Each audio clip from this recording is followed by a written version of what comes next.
Assalamualaikum warahmatullahi wabarakatuh. Mari kita awali belajar kita dengan bacaan basmalah dengan harapan semoga belajar kita pagi hari ini selalu dalam ridho Allah dan mendapatkan ilmu yang manfaat barokah.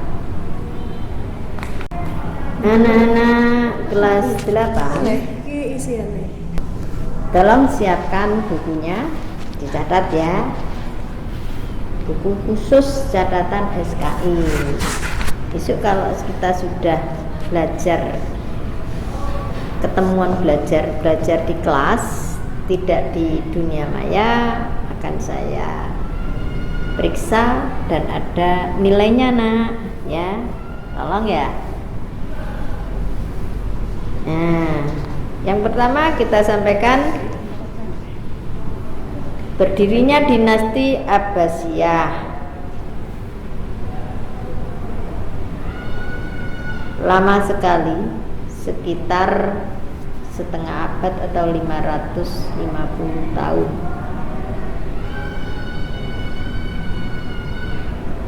Beberapa tokoh penting dalam proses berdirinya dinasti atau Daulah Abbasiyah yang perlu sangat dicatat. 1. Ali bin Abdullah.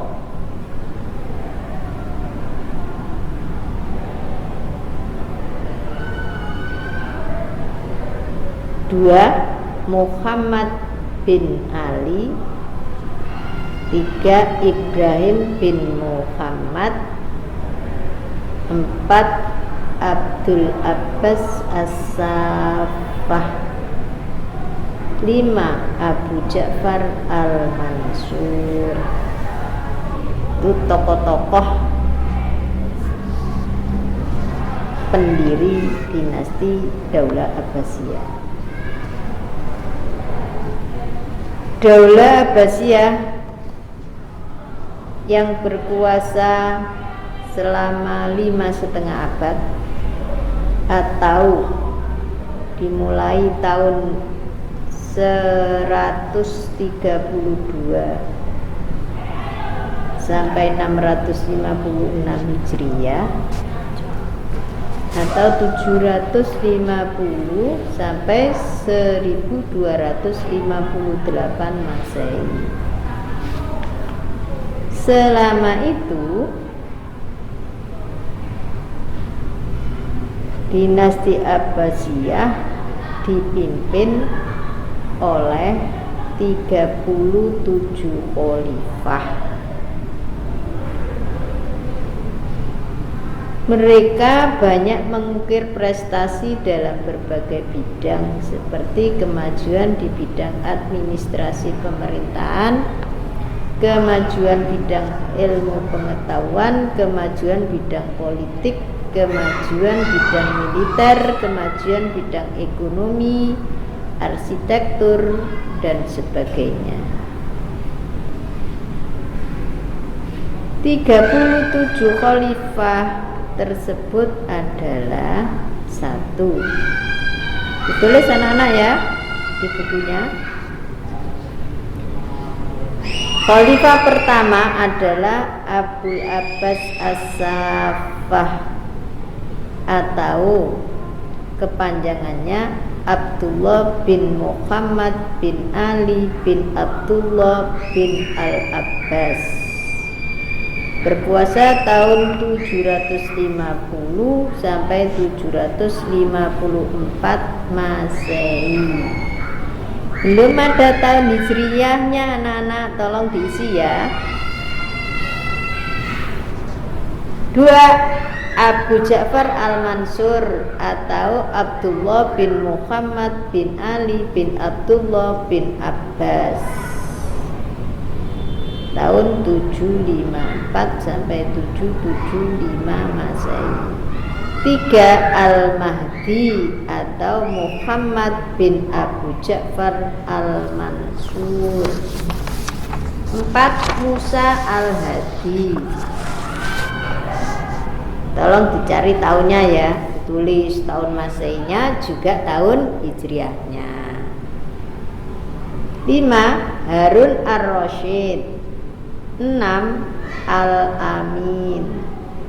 7. Al-Ma'mun. 8. Al-Mu'tasim. 9. Al-Wasi' Billah. 10. Al-Mutawakkil Alallah. 11. Al-Muntasir Billah. 12. Al-Musta'in. 13. Al-Mu'taz Billah. 14. Al-Muhtadi Billah. 15. Al-Mu'tamad Alallah. 16. Al-Mu'tadid Billah. 17. Al-Mu'tafi Billah. 18. Al-Muqtadir Billah. 9. Al-Qadir Billah. 20. Ar-Radi Billah. 21. Al-Muttaqi Lillah. 22. Al-Mustakhfi Billah.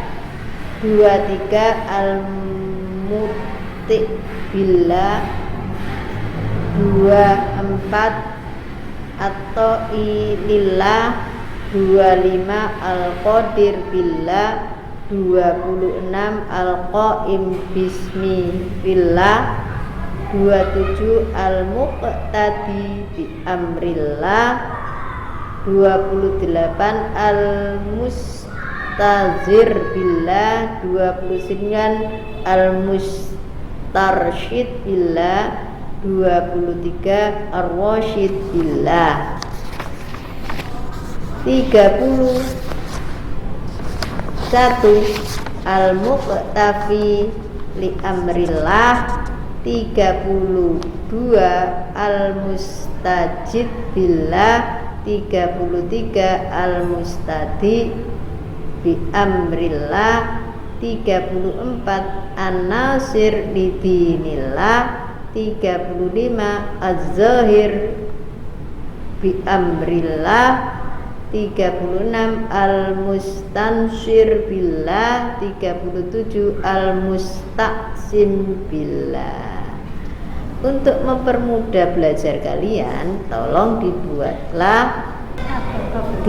tabel untuk mempermudah ya. Tabel kolom pertama nomor, kolom kedua nama, kolom ketiga nama panjangnya, dan kolom keempat tahun masa pemerintahannya. Bisa ya anak-anak? Insya Allah. Selanjutnya, khalifah-khalifah tersebut sudah membawa kemajuan dinasti Abbasiyah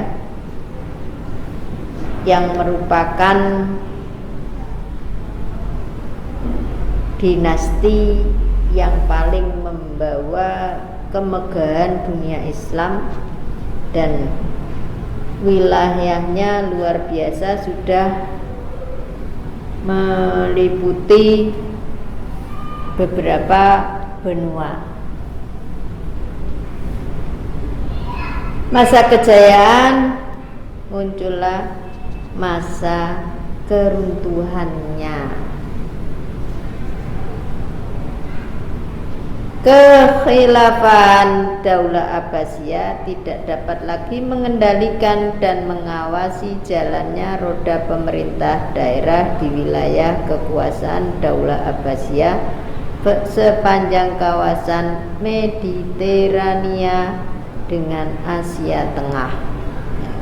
Karena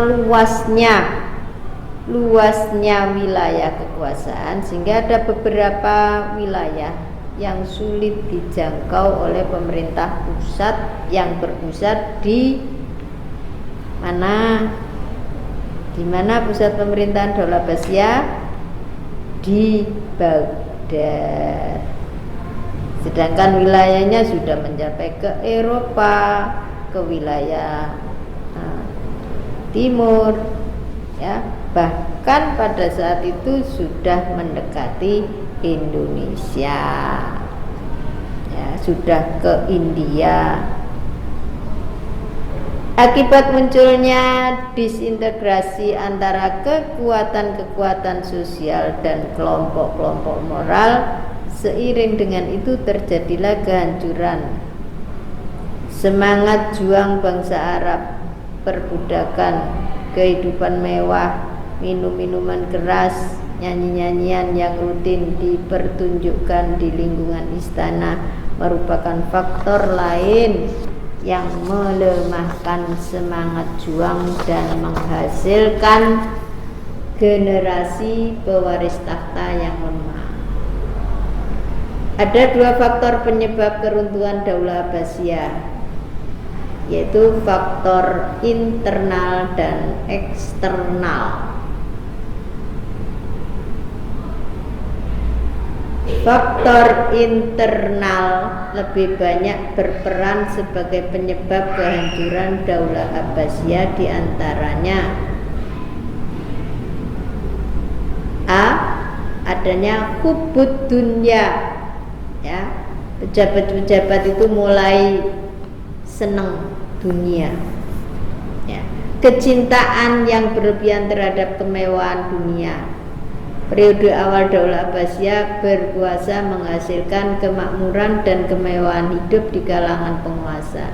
Kondisi ini mendorong generasi berikutnya untuk hidup lebih mewah dari khalifah sebelumnya. Hal ini menyebabkan pemborosan uang kas negara. B. Konflik keluarga Daulah Abbasiyah yang berujung pada perebutan kekuasaan.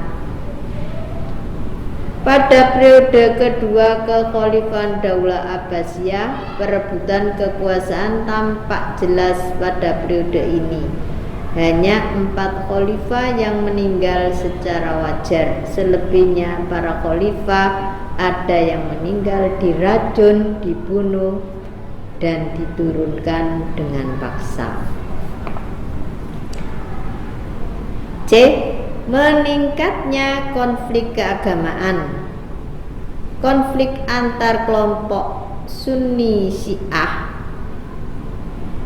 sejak masa Khalifah Ali bin Abi Thalib dan Muawiyah bin Abu Sufyan tidak pernah selesai hingga masa Daulah Abbasiyah. Sampai sudah tahu mana kelompok Sunni, mana kelompok Syiah. Perlu saya sampaikan, kelompok Syiah kemarin sudah disampaikan oleh yang terhormat Ibu Farah. Yang Sunni belum, ya. Sunni itu adalah kelompok Ahlus Sunnah wal Jamaah. D. Melemahnya jiwa patriotisme atau jiwa juang dan nasionalisme dalam Abbasiyah banyak memperoleh kemakmuran sehingga mampu membayar tentara asing dari Turki untuk menjaga keamanan dan pertahanan negara. Persoalan ini memicu merosotnya jiwa patriotisme dan nasionalisme rakyat Daulah Abbasiyah. 2. Faktor eksternal. Internal itu berarti berasal dari dalam daulah itu sendiri, eksternal dari luar. Adanya penyerangan tentara Mongol atas Baghdad, ibu kota Daulah Abbasiyah, yang dipimpin oleh Hulagukan tahun 1258 Masehi. Saat itu Daulah Abbasiyah dipimpin oleh Al-Mu'tasim Billah. Setelah kota Baghdad hancur dan Khalifah Daulah Abbasiyah terbunuh, berakhirlah kekuasaan Daulah Abbasiyah untuk pertama kalinya dalam sejarah dunia muslim tanpa khalifah yang namanya biasa disebut dalam sholat Jumat.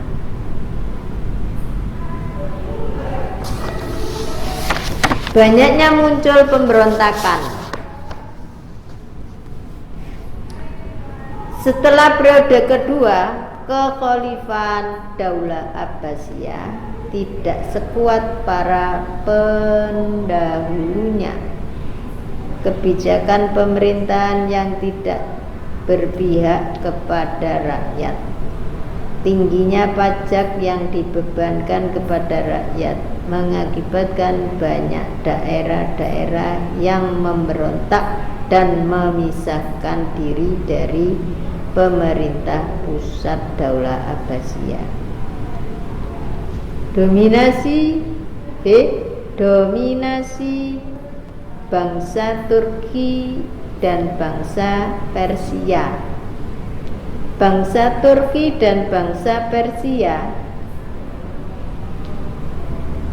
banyak menguasai pemerintahan dan mempengaruhi kebijakan khalifah. Segala persoalan terkait jalannya roda pemerintahan dikendalikan oleh bangsa Turki dan bangsa Persia.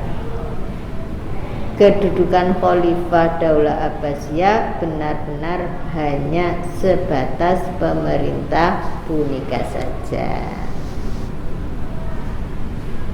Demikian yang bisa disampaikan pada pagi hari ini ya.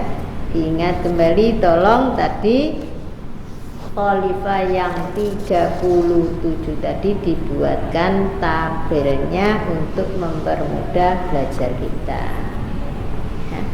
Demikian belajar kita pada pagi hari ini. Wabillahi taufiq wal hidayah. Wassalamualaikum warahmatullahi wabarakatuh.